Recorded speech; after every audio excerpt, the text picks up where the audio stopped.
오늘 하나님께서 우리에게 주시는 말씀은 베드로전서 4장 7절에서 10절입니다.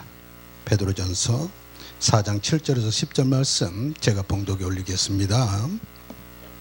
만물의 마지막이 가까이 왔으니 그러므로 너희는 정신을 차리고 근신하여 기도하라. 무엇보다 뜨겁게 서로 사랑할지니 사랑은 허다한 죄를 덮느니라. 서로 대접하기를 원망 없이 하고 각각 은사를 받은 대로 하나님의 여러 가지 은혜를 맡은 선한 청지기같이 서로 봉사하라. 아멘. 지난번 제가 설교 때 마태복음 24장 말씀을 가지고 환난의 때를 대비하라는 제목의 말씀을 전했습니다. 연장해서 오늘은 마지막 때 성도는 어떻게 살아야 하는가 라는 제목으로 여러분과 함께 오늘 주시는 말씀을 중심해서 함께 은혜를 나누고자 합니다.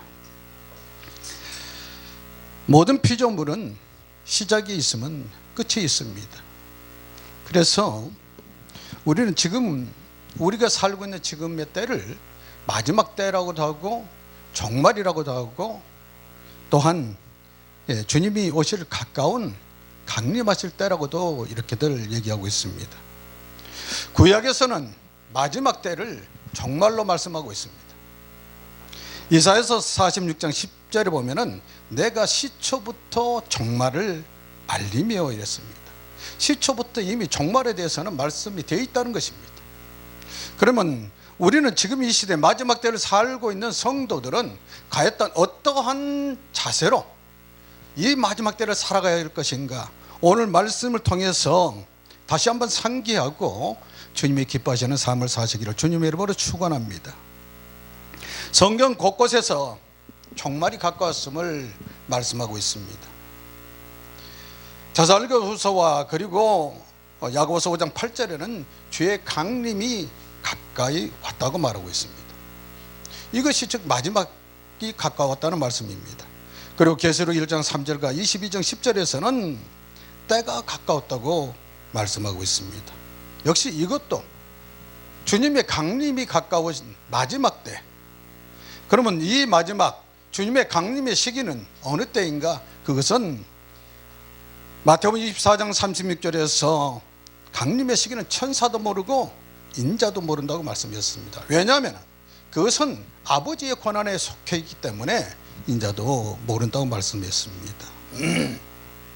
그러나 마지막 때 나타난 여러 가지 징조는 우리가 이미 말씀을 통해서 예고되어 있으므로 이 마지막 때를 살고 있는 우리들은 과연 어떤 모습으로 어떠한 자세로 사는 것이 성도에 마땅한 삶인 것인지 다시 한번 말씀을 통해서 깨닫고 말씀대로 쫓아 살기를 바라는 것입니다.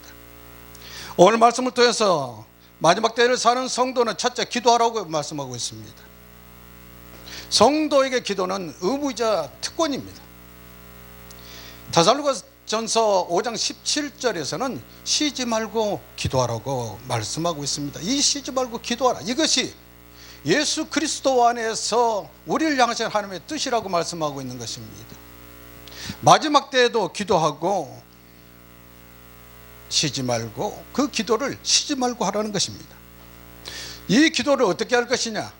오늘 말씀에서 정신을 차리고 하라고 그럽니다. 정신을 차리라는 얘기는 정신을 잃어버릴 수도 있다는 것입니다. 마음을 다른 것에, 엉뚱한 것에 빼앗길 수도 있다는 것입니다. 그럼 마음을 중심을 지키고 자기네 정신을 안전하게 보존해서 하나님 앞에 기도하라는 것입니다. 잠언서 4장 23절에서는 무릇 지킬 만한 중에 내 마음을 지키라, 생명이 거느니 이에서 남이라고 말씀했습니다. 마음을 지키지 못하면 믿음을 지킬 수가 없습니다. 마음의 중심이 엉뚱한 것에, 세상 것에 빼앗겨 버렸을 때 하나님 앞에 나가서 기도할 수가 없고, 또 그렇게 기도한들 중심이 모아지지 않은 그러한 기도는 하나님 앞에 상달되지를 못하는 것입니다. 그리고 마지막 때는 마태복음 24장 11절에 보면은 거짓 선지자가 많이 일어납니다. 거짓 선지자가 많이 일어나고 이단 사설이 행행하는 이때이기 때문에 정신을 차리지 않으면은 베드로전서 5장 8절의 말씀처럼 너희 대적 마귀가 우는 사자같이 두루 다니며 산길자를 찾는다고 그랬습니다. 거짓 선지자가 우죽처럼 나타나고 이단사설이 행행하고 또한 마귀가 원수사탄 마귀가 삼킬 자를 찾아 헤매는 이때에 우리는 기도를 하되 정신을 차리고 기도를 해야 합니다. 이것이 마지막 때에 성도들이 기도해야 될 자세입니다. 기도하되 근신하고 깨어 기도해야 됩니다. 근신하라는 말은 말이나 행동을 삼가하고 조심하라는 것입니다. 진리가 아닌 세상 것에 취해서 헤매지 말라는 뜻도 있습니다. 오늘 지금의 세상은 인본주의, 인간이 모든 문제를 해결할 수 있다고 인간이 주인이라는 의식을 가지고 사는 인본주의와 그리고 물질은 모든 것이 해결된다는 물질만능주의 그리고 과학지상주의, 인간사의 모든 문제가 과학에 의해서 규명되고 해결될 수 있다는 주장이 판을 치고 있습니다. 그리고 육체의 쾌락을 쫓는 쾌락주의, 기록된 성경 즉 하나님의 말씀보다는 꿈과 환상과 예언과 간증을 쫓는 그러한 때를 지금 맞고 있습니다. 이런 신비주의에 빠져 있는 사람들이 얼마나 많이 있습니까? 이런 잘못된 사상과 이단이 만연되는 이때에 우리는 근신하고 깨어서 기도해야 할 것입니다. 둘째로 오늘 말씀에서 사랑하라고 말씀하고 있습니다. 마지막 때 서로 사랑하는 것입니다. 8절에 보면 무엇보다 뜨겁게 서로 사랑할지니 사랑은 허다한 죄를 덮느니라. 무엇보다도 그 어떤 것보다도 우선해서 사랑하라는 것입니다. 사랑은 하나님의 사랑, 이웃 간의 사랑.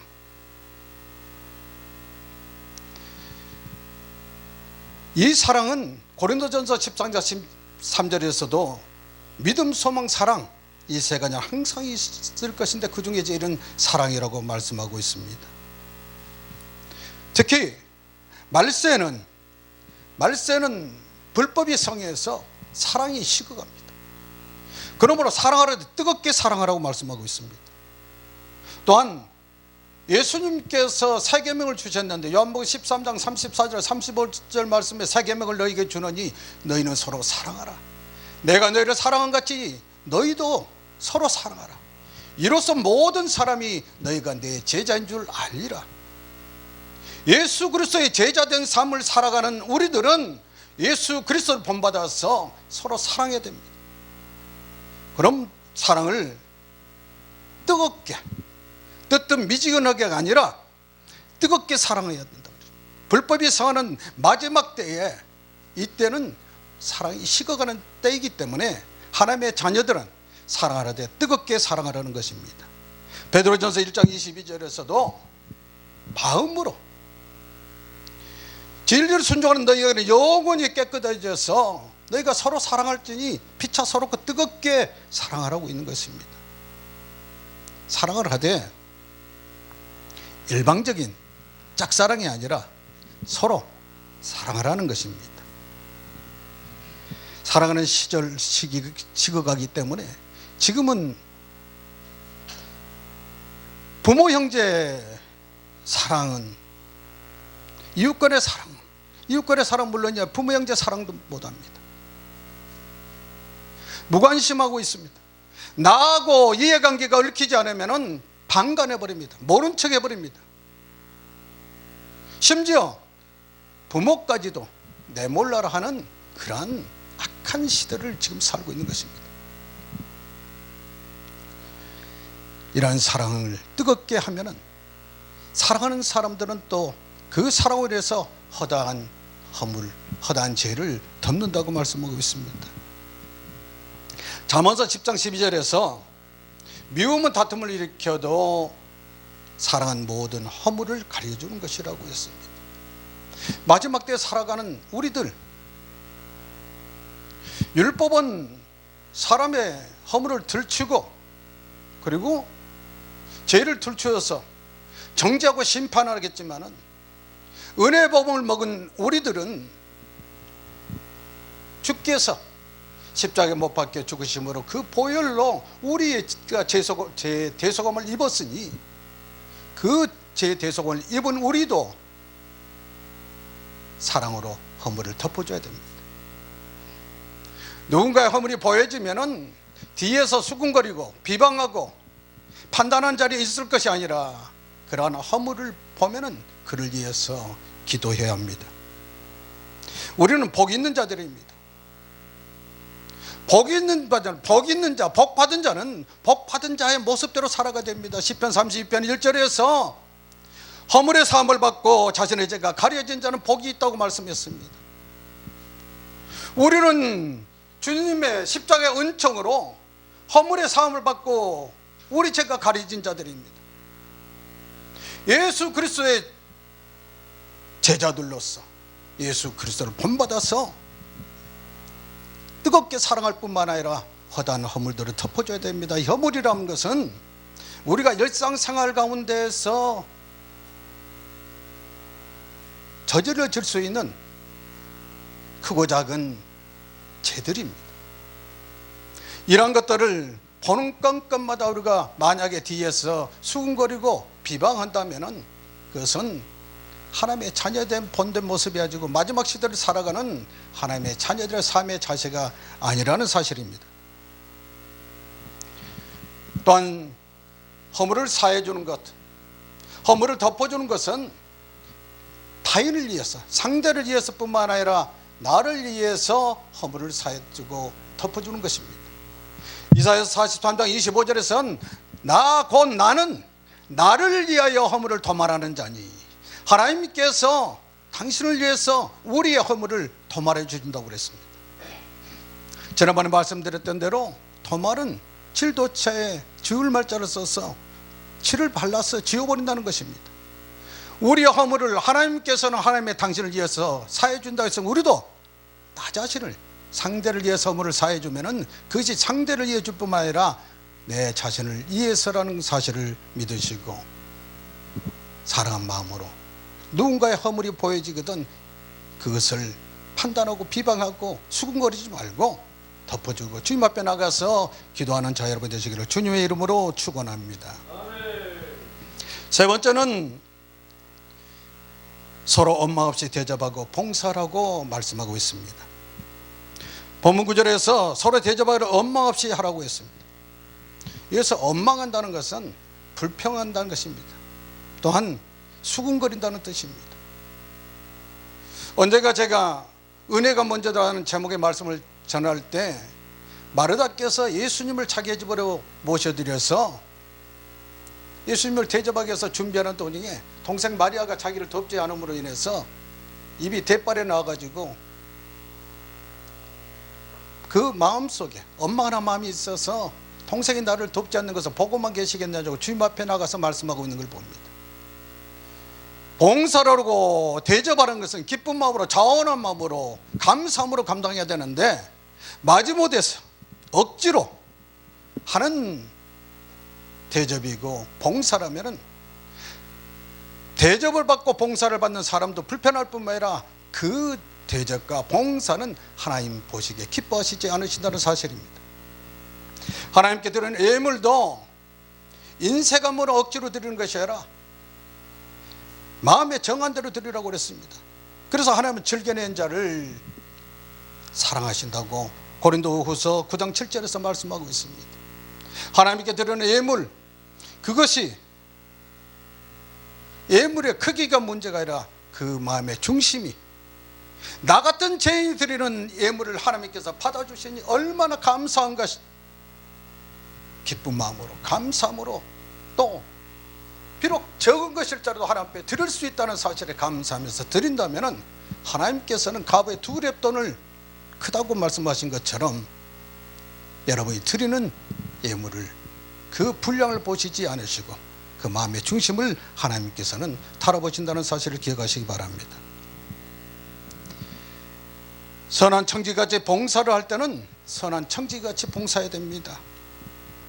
본문 10절에서 각각 은사를 받은 대로 하나님의 각양 은혜를 맡은 청지기같이 서로 봉사라고 말씀하고 있습니다. 은사란 말은 은혜를 받은 자에게 맡기실 일을 감당할 수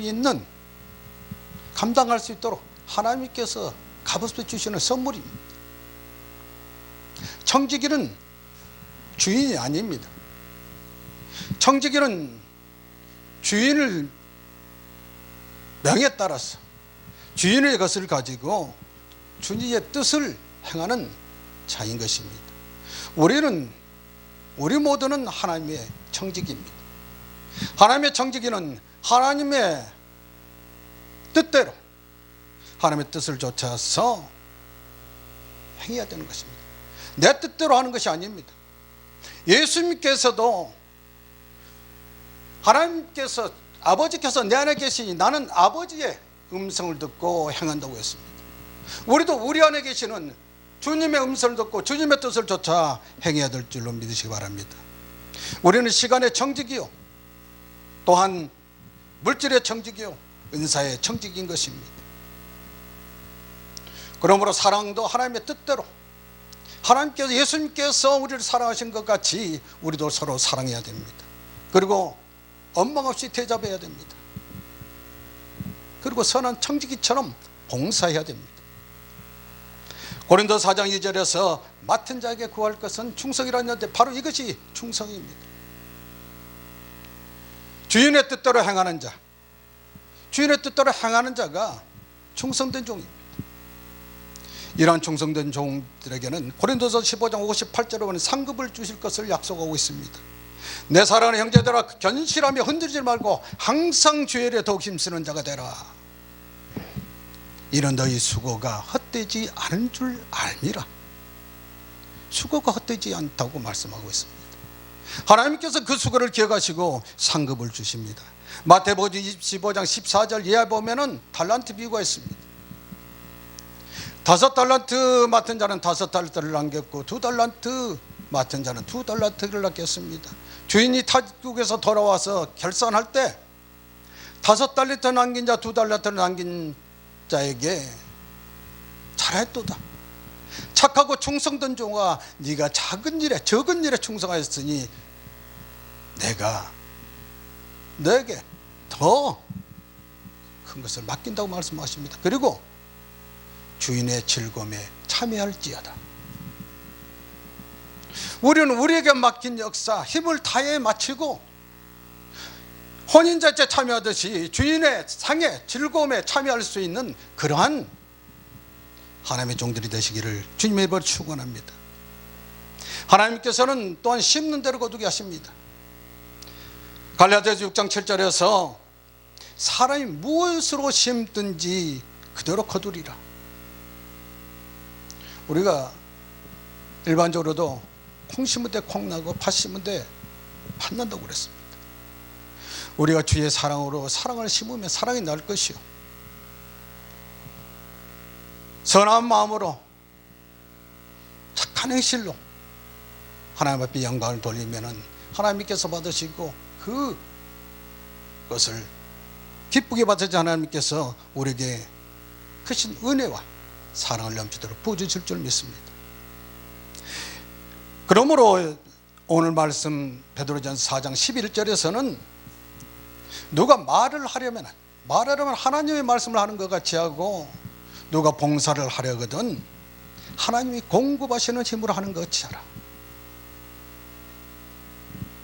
청지기는 주인의 것을 가지고 주님의 명을 쫓아서 주인의 일을 하는 것입니다. 우리가 무슨 일을 하든지 간에 내가 주인 돼서가 아니라 내 안에 내주시는 주님의 음성을 듣고 주님 뜻대로, 그리고 하나님의 영광을 위해서 일하시는 저와 여러분이 되시기 바랍니다. 지금이 만물의 마지막 때입니다. 만물의 마지막 때 말세지마를 살아가는 우리들은 근신하고 깨어서 기도해야 됩니다. 정신을 차리고 기도해야 됩니다. 세상을 살아하지 말고, 세상 것을 탐하지 말고, 물질 쫓아가지 말고 오직 하나님의 말씀을 쫓으며 마지막 때 불법이 성화버리고 사랑이 식어가는 이때에 뜨겁게 서로 사랑하시기를 주님의 이름으로 축원합니다. 서로 대접하기를 원망 없이 하고 하나님의 여러 가지 은혜를 맡은 선한 청지가 같이 기쁘고 즐겁고 감사한 마음으로 봉사를 하시기 바랍니다. 이것이 만물의 마지막 때를 살아갈 우리들 향하신 하나님의 말씀입니다. 그러나 우리는 육신이 연약하기 때문에 이런 말씀대로 쫓아 살기가 너무도 힘이 듭니다. 그러므로 주께서 우리 안에 들어와 계셔서 그 일을 능히 감당할 수 있도록 우리를 주장하시고 인도하시는 것입니다. 그러므로 내 안에 계시는 주님께서 나를 향하신 하나님의 뜻, 나를 향해서 이 땅에서 이루시고자 하는 것을 온전히 이루 두림으로 말미암아 하나님의 기뻐하시는 하나님의 귀한 자녀들이 다 되시기를 주님의 이름으로 축원합니다. 아멘.